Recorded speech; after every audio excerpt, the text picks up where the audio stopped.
Hello po, good morning. Ang video po na ito ay about po ito sa tinatawag na double book or double booking or sabi nating triple booking. Ito po yung tanong diyan sa mga mahal po naming mga pasahero. Masama po bang mag-double book o kaya mag-triple book? Ano po sagot? Hindi po. Pero meron po yung kababalihan. Kumbaga, hindi po siya masama, pero depende. Bakit po namin sinabing hindi siya masama pero depende? Una, hindi po masamang mag-double book kasi nga lahat naman ho tayo meron tinatawag na urgency. Tama po. Meron pong tinatawag na urgency. O kaya emergency. Nagmamadali tayo. Lalo na pagkagahol na sa oras. Lalo na pagka, yun nga, late ka na sa iyong pupuntahan. Nagmamadali ka. Kaya, sa kagustuhan mo na mapabilis, na ma-accept yung booking mo, ano ginagawa mo? Nagdo-double book ka? O kaya nagti-triple booking ka? Hindi ho masama yon. Wala pong masama doon. Ulitin ko po, hindi po yon masama. Ano po? Pero, ito na nga yung sinasabi ko. Depende po siya. Bakit po namin sinabing depende? Kasi nga, minsan, yung pagdo-double book o kaya pagti-triple booking, nagiging masama na siya. Kailan po? Pagka meron na pong rider na naaabala. Tandaan niyo po yun, meron na pong rider na naaabala. Ano po ang halimbawa? Halimbawa, ah, nag-double book ka. May nag-accept na joyride, halimbawa. Ngayon, nag-book ka rin ng Move It. Nag-book ka rin ng Angkas. Ngayon, yung Move It, ah, nag-accept na ngayon. So, nung nakita mo, nag-pop up na, nag-accept na si Move It, hindi mo na napansin or namalayan yung binook mo sa Joyride at sa Angkas. Tapos hindi mo namalayan na meron na din palang nag-accept sa Joyride at sa Angkas. Ngayon, yung rider ng Joyride at yung rider ng Angkas pupunta sa iyo ngayon, 'di ba? Pupunta sa iyo ngayon. Nakalimutan mo.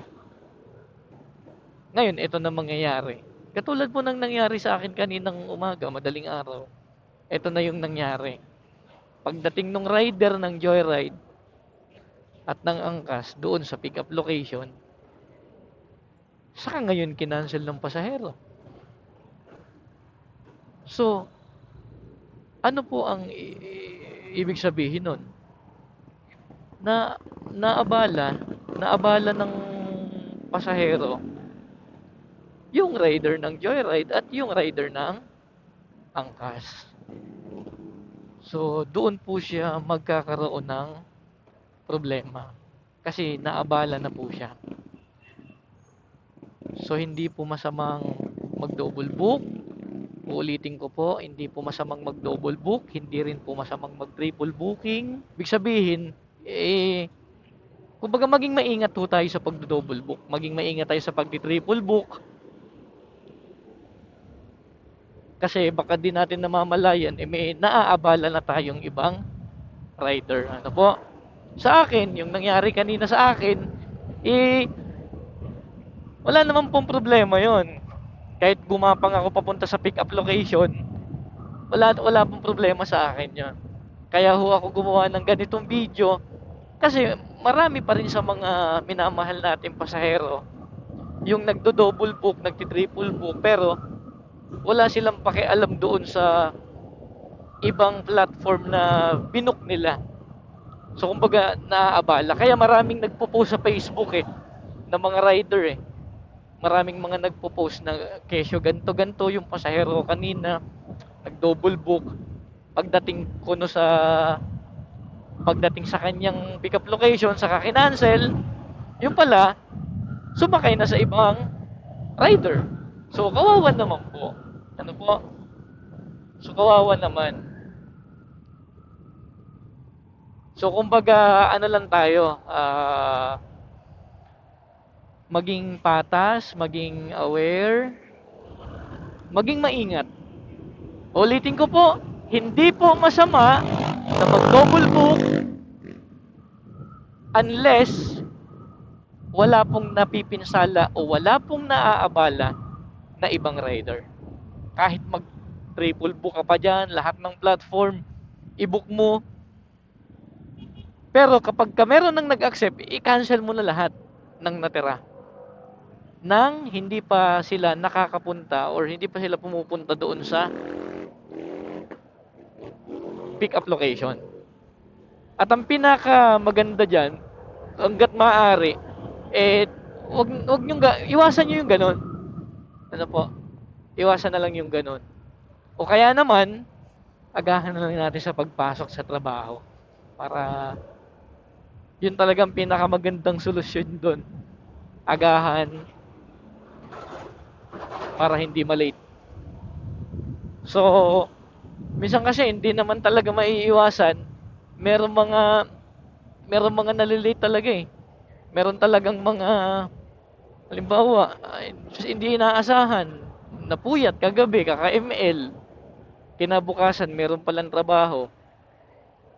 Yun, nahuli siya ng gising ngayon. Nag-book siya ng joyride, nag-book ng Move It, nag-book ng Angkas. May mga ganun na pagkakataon talaga, hindi talaga maiwasan. Maging maingat na lang. Maging maingat na lang po sa pagbo-book, pagdo-double book, at sa pag-triple book. Ulitin ko po, wala po dapat na naaabalang rider. Kasi, hindi po lahat ng rider ay nakakaunawa. Hindi po lahat ng rider ay mahaba pasensya. Opo, tao lang po kasi. Kumbaga, yung iba kasi dyan, kagabi pa nagbiyahe, yung iba dyan ay pagod na, puyat na, tapos may mangyayari pang ganun. So, kumbaga, ma-ano din, ma-high blood din. Ano po? So, yun lamang po. Uulitin ko, itong video po na ito ay awareness o kaya ay reminder po ito sa mga minamahal po naming mga pasahero dyan na nagbo-book po sa Joyride Super App.